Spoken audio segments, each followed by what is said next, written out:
Hello, welcome back to the reading of the poem of the Man God, written by Maria Valtorta, Volume 2, Chapter 263, Part 3, A Day of Judas Iscariot at Nazareth.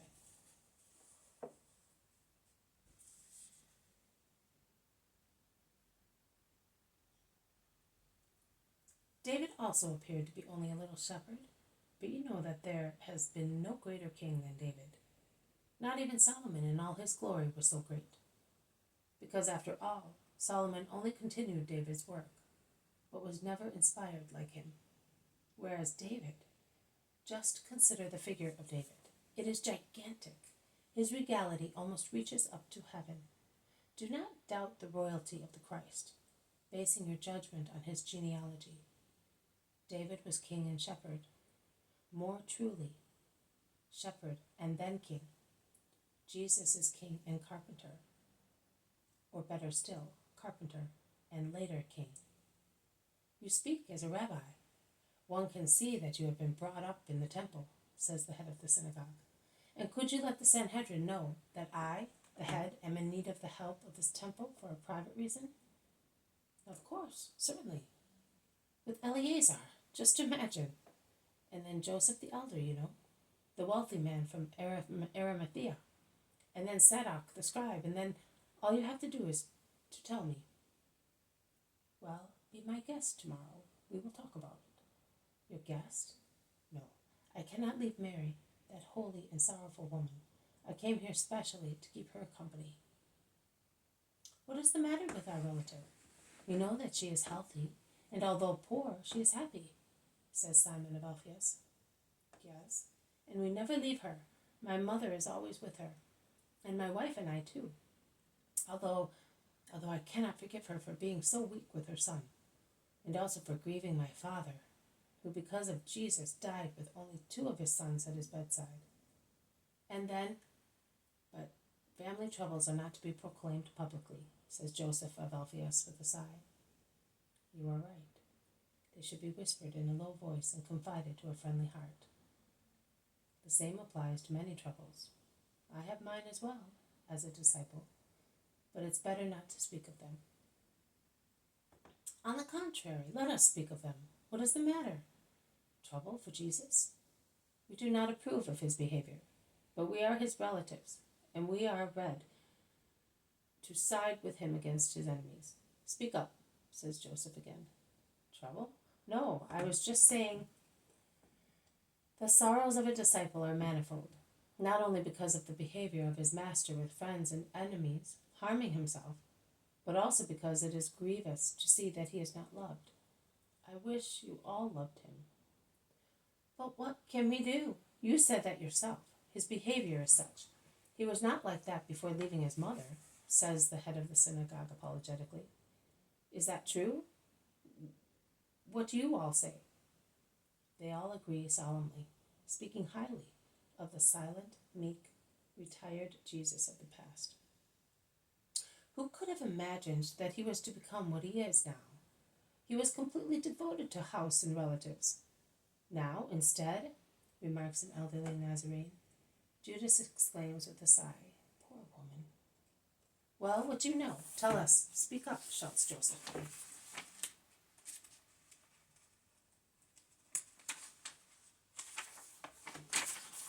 Nothing more than you know. Do you think that it is pleasant for her to be left alone? If Joseph had lived as your father did, that would not have happened, states another elderly Nazarene sententiously. Don't believe that man. It would have been the same. When one takes an idea into one's head, says Judas. A servant brings some lamps and lays them on the table, because it is a moonless night, although the sky is sparkling with stars. More drinks are brought at the same time, and the head of the synagogue offers them to Judas at once. Thank you.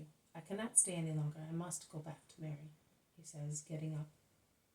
Also Alphaeus' 2 sons stand up and saying, We will come with you. We are going the same way. And they part, greeting one another ceremoniously, while the 6 elders remain with the head of the synagogue.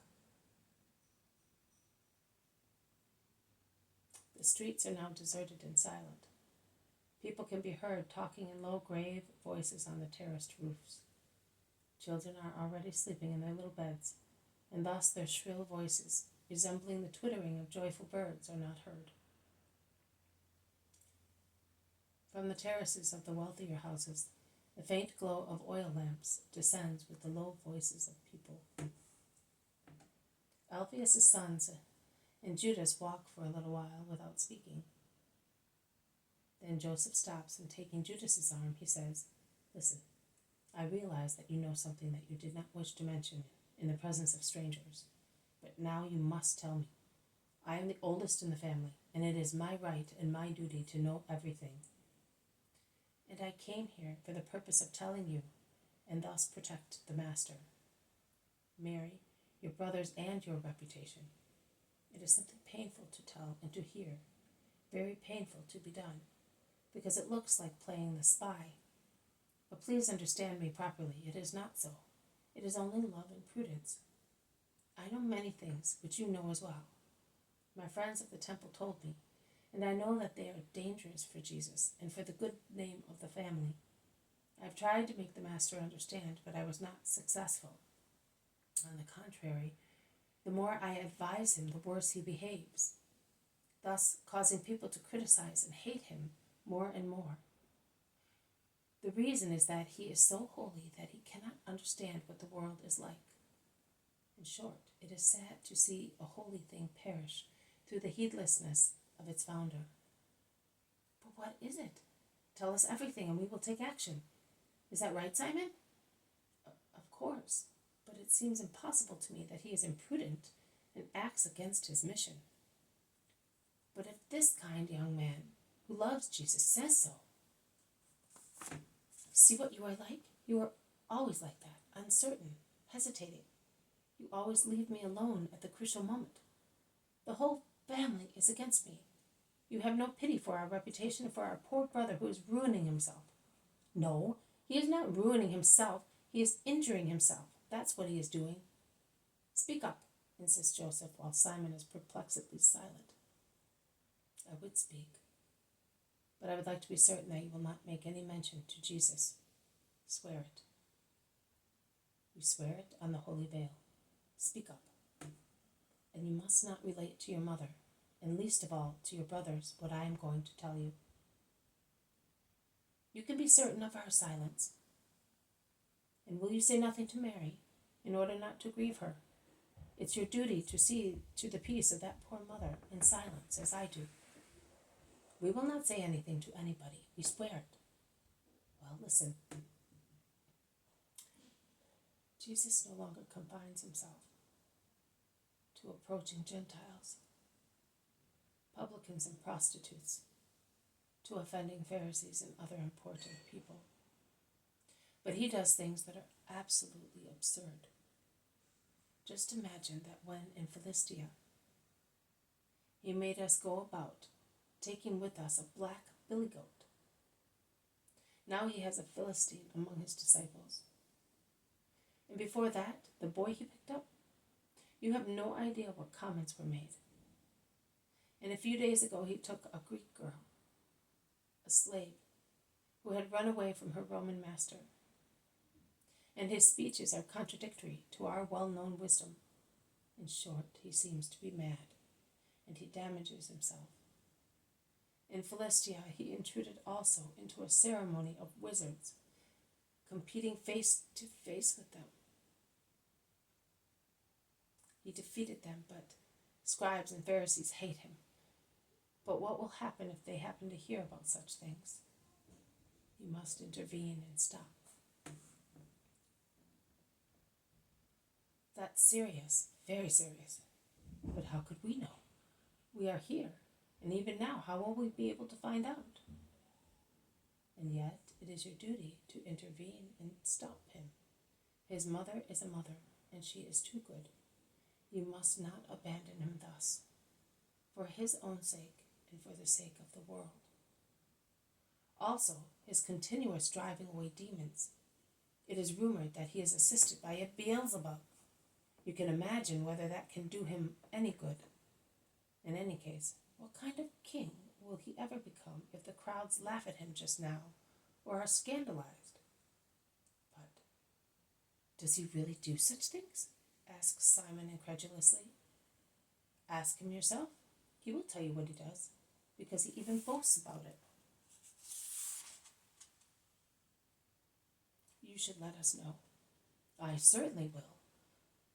When I see something new, I will send you word. But please, never a word to anybody. We swore it. When are you leaving? After the Sabbath. There is no reason why I should stay here any longer. I've done my duty. And we thank you for it. I said that he had changed. And you, brother, you would not believe me. Can you now see whether I was right? Says Joseph of Alphaeus. I can hardly believe it. Judas and James, after all, are not fools. Why have they not told us? If such things are really happening, why have they not taken action? Says Simon of Alphaeus. Man, you will not disgrace me by refusing to believe my words, answers back Judas resentfully. No, but that's enough. Forgive me if I say I will believe when I see things myself. All right. You will soon see, and then you will have to say to me, you were right. Well, there is your house. I leave you. God be with you. God be with you, Judas. And listen, don't speak to anyone about that. For our reputation, I will be as silent as the grave. Goodbye. And he goes away at a good pace. He enters the house serenely and goes up to the terrace where Mary, with her hands in her lap, is contemplating the sky, crowded with stars. In the light of the little lamp that Judas has lit to climb the steps, tears can be seen shining on Mary's cheeks. Excuse me. Why are you weeping, Mother? Asks Judas anxiously. Because I think that there are more snares in the world than stars in the sky. Snares for my Jesus. Judas looks at her attentively, and he seems upset. But she concludes kindly, but I am comforted by the love of his disciples. Love my Jesus. Love him. Do you wish to stay here, Judas? I am going down to my room. Mary of Clopas has already gone to bed after preparing the leaven for tomorrow. Yes, I will remain up here. It is lovely here. Peace be with you, Judas. Peace be with you, Mary. This has been a reading from the poem of the Man God, written by Maria Valtorta, Volume 2, Chapter 263, Part 3. A day of Judas Iscariot at Nazareth. Thank you for listening. I will see you tomorrow. May God bless you, and may peace be with you.